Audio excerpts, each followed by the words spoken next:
Kourel Vision di site bi xew ci jamono man xuma maa ko wax Kourel Vision lépp loo bëgg a déglu ci diine ji ak l'islam bi jàppal Kourel Vision dugal ci biir abonné. أعوذ بالله من الشيطان الرجيم بسم الله الرحمن الرحيم لا حول ولا قوة إلا بالله العلي العظيم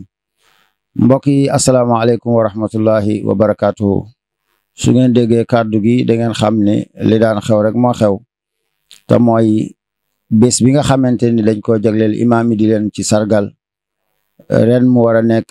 altine 30 décembre bii ñu jëm fii ci sant yàlla ki koy taxawal nag di suñu doom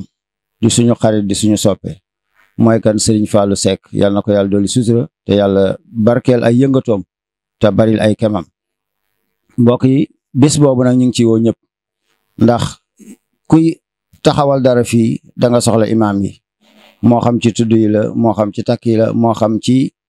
gunge ko fi bawoo la ak yeneen yi nga xamante ne ñu ngi ci yëngat ci wàllu diine kon nag tey bisu imaam yi la imaam yi leen soxla ñu ngi ciy woo ñëpp ñu ñëw ci ngir sargal ñu waaye itam ñëw wéttali suñu doom ji nga xamante ni moo koy taxal muy Serigne Fallou Seck yal na ko yàlla may gudd fan te yokk ay xéwalam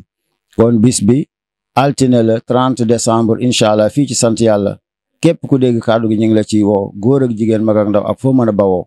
bés la boo xamante ni kon bés imaam yi la ñu ngi leen ciy woo yéen ñëpp wasalaamualeykum wa rahmatullahi wa barakaatuhu. Kourel Vision